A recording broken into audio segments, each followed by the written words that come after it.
अस्सलाम वालेकुम रहमतुल्लाहि वबरकातुहू। दोस्तों, विधानसभा इलेक्शन के चुनाव का नतीजा कल आने वाला है।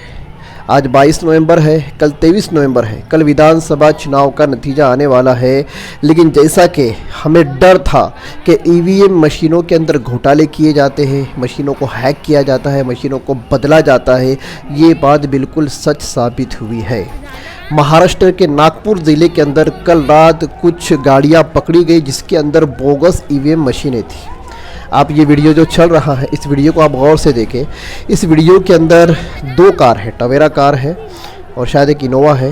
दो कार, इन कारों को पब्लिक रोक रही है। आप देख सकते हैं, पब्लिक इन कारों को रोक रही है। इन कारों की वीडियो बनाई जा रही है, लेकिन जो कार ड्राइवर है वो रुकने के लिए तैयार नहीं है। साथ में पुलिस के अधिकारी भी है, हमारी पुलिस फोर्स भी है। पुलिस फोर्स भी सीटी बजा बजा कर गाड़ी को रोकने की कोशिश कर रही है। लेकिन आप देख सकते हो कि ये गाड़ियाँ किस तरह से भागने की कोशिश कर रही है। आप देख सकते हो किस तरह से पब्लिक ने इन गाड़ियों को घेरा, किस तरह से इन गाड़ियों में से ईवीएम मशीनें बरामद की गई। इन्हीं ईवीएम मशीन से हमारे महाराष्ट्र की किस्मत का फैसला होने वाला था कि 5 साल के लिए अगली सरकार किसकी होंगी, जालिम पार्टियों की होंगी या सेक्युलर पार्टियों की होंगी। लेकिन आप ये तमाशा देख सकते हो। इससे पहले भी कई वीडियो मंजर आम पर आए कि बहुत सारी गाड़ियों के अंदर पैसा पकड़ा गया। पैसा, ये जो पैसा जो बांटा जा रहा है ना, लाडली बहन योजनाओं के अंदर जो पैसे बांटे जा रहे हैं ना, ये पैसा किसका पैसा है? ये पब्लिक का ही पैसा है। ये पब्लिक के टैक्स का पैसा है। गरीब से लेके अमीर हर कोई टैक्स अदा कर रहा है और जीएसटी अदा कर रहा है। ये जीएसटी और टैक्स का जो पैसा है, यही पैसा इलेक्शन के अंदर रिश्वत के तौर पर बांटा जाता है। पिछले वीडियो में हमने देखा कि बहुत सारी गाड़ियों के अंदर पैसा पकड़ा गया। यहाँ तक कि टायर, गाड़ी का जो टायर होता है ना, टायर के अंदर पैसे की गड्डियाँ भर भर कर ले जाई जा रही थी। और ये महाराष्ट्र की करंट की न्यूज़ है कि बहुत मकामात के ऊपर पैसा ही पकड़ा गया है। लेकिन पैसा जाने दो, ये ईवीएम मशीनों को आप देखो, ईवीएम मशीनें बदली जा रही हैं। मतलब ये कि आज की जो मौजूदा हुकूमत है, इनको देशवासियों पर बिल्कुल विश्वास नहीं है।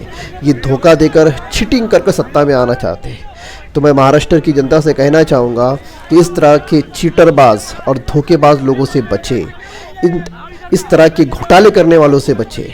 जो ईवीएम मशीनों के अंदर घोटाला कर सकता है, जो इलेक्शन के अंदर घोटाला कर सकता है ना, वो आपकी ज़िंदगी से भी खिलवाड़ कर सकता है। आपका फैसला आपको करना है। एक बात मैं कहूँगा, इन वीडियो को देखकर जिस तरह से गाड़ियों में से वो मशीनें निकाली गई और पुलिस वैन के अंदर डाली गई, वहाँ की पब्लिक को मैं एक बात कहना चाहूँगा कि आपने ये बहुत गलत किया। पिछले लोकसभा इलेक्शन के वक्त जब यूपी बिहार के अंदर जब ईवीएम मशीनें जब पकड़ी गई थी, तो मकामी नागरिकों ने, आवाम ने उन मशीनों को डिस्ट्रॉय कर दिया था। तो महाराष्ट्र के नागपुर की जनता को मैं एक बात कहना चाहूँगा कि आपको ये पुलिस के हवाले नहीं करना चाहिए था। एट ए टाइम वहीं पर उन ईवीएम मशीन को डिस्ट्रॉय करना चाहिए था। इसलिए कि ये लीगल ईवीएम मशीन नहीं थी, ये बोगस ईवीएम मशीनें थी जिसके ज़रिए से ये घोटाला होने जा रहा था। ये पुलिस के हवाले भी नहीं करना चाहिए था। बहरहाल हमको पुलिस प्रशासन के ऊपर भरोसा है कि इन ईवीएम के ख़िलाफ़ कड़ी कार्रवाई की जाएंगी। इन्होंने, किसने इनको बनाया है, ये कहाँ से निकली है, इसके अंदर वोटिंग कैसे कराई गई है, पूरी इंक्वायरी इसकी होनी चाहिए। और जो देशद्रोही है उनको सज़ा मिलनी चाहिए, उनके ऊपर देशद्रोह का कलम लगना चाहिए और उनको सज़ा मिलनी चाहिए। लेकिन फिर भी मेरी एक ओपिनियन है, एक महाराष्ट्र के नागरिक होने की वजह से, कि नागपुर वालों, आपने उन ईवीएम मशीन को उसी वक्त वहीं पर तोड़कर डिस्ट्रॉय कर देना चाहिए था। ना रहता बांस न बनती बांसुरी, ना रहता बांस न बजती बांसुरी। ये काम आपको करना चाहिए था। आज का पूरा दिन है, कल नतायज आने वाले हैं। अगर महाराष्ट्र के, मैं पूरे महाराष्ट्र की जनता से अपील करता हूं कि महाराष्ट्र के किसी भी इलाके के अंदर ईवीएम मशीनें, बोगस ईवीएम मशीनें अगर पकड़ी जाती है, तो आपका ये मुल्की अधिकार है, आपका ये ईमानी फरीज़ा है।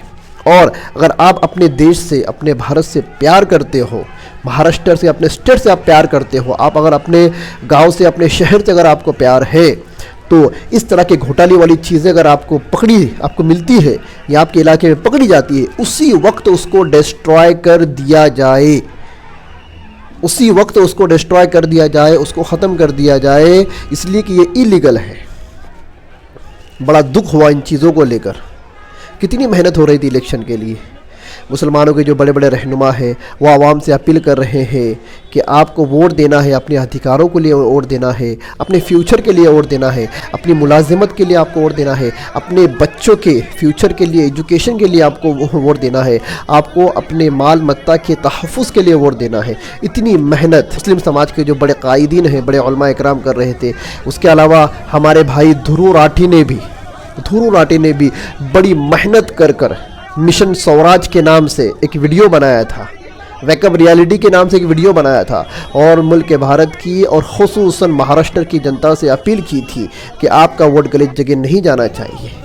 ये हमारे जो देश के जो देशभक्त लोग हैं, जिनको देश से और देश की प्रजा से और आवाम से मोहब्बत है, जो देश को बचाना चाहते हैं, ये बेचारे कितने दिन से मेहनत कर रहे थे, कितने दिन से इनकी मेहनतें हो रही थी। आवाम को जागरूक किया जा रहा था, मोटिवेट किया जा था, 100% वोटिंग कराने के लिए लोगों को दावत दी जा रही थी, लोगों को मनाया जा रहा था, मोटिवेट किया जा रहा था। हर समाज के लोग कर रहे थे, सिख समाज के लोग, हिंदू समाज के लोग, दलित समाज के लोग, मुस्लिम समाज के लोग, जिन्होंने एक दिन की छुट्टी निकाल कर लाइन में लग कर अपने कारोबार को छोड़ कर जाकर वोट दिया। वोट इसलिए दिया कि हमको रोज़गार मिलेंगे, किसानों को उनके हुकूक मिलेंगे, गरीबों को उनका अधिकार मिलेगा और जिनके ऊपर जुल्म हो रहा है उनको इंसाफ मिलेगा, इसलिए इन्होंने वोट किया था। लेकिन देखो आपके वोट के साथ कितना घिनौना खेल खेला जा रहा है, कितना घिनौना खेल खेला जा रहा है। इसलिए जागो, मुल्क भारत की आवाम जागो और ऐसे लोग जो तुम्हारे ख़िलाफ़ हो, जो तुम्हारे देश के ख़िलाफ़ हो, इनका देश से सफाया करना ये तुम्हारा पहला हक़ है, ये तुम्हारा पहला काम है, ये तुम्हारा पहला मिशन होना चाहिए। दोस्तों जितना हो सके इस वीडियो को शेयर कीजिए। एक दिन बाकी है, मैं फिर एक बार कहना चाहूँगा, अगर आज से लेके कल तक किधर भी किसी भी इलाके के अंदर अगर ईवीएम मशीनें अगर मिलती है तो वहाँ के आवाम का काम है कि उन मशीनों को डिस्ट्रॉय कर दिया जाए, तोड़ दिया जाए। ना रहेगा बांस, ना बजेंगी बांसुरी। और अल्लाह ताला से दुआ करें कि अल्लाह तबारक व तआला हमारे देश की ज़ालिमों से हिफाजत फरमाए, हमारे कौम की, हमारे मुल्क की तरक्की फरमाए और अल्लाह ताला हमारे मुल्क को हर तरह के फितनों से, शर से और हर तरह की बुराई से अल्लाह ताला हमारे देश की हिफाजत फरमाए, पूरे देश में अमन व अमान व शांति को कायम फरमाए। आमीन या रब्बल आलमीन। अस्सलामु अलैकुम व रहमतुल्लाहि व बरकातुहू।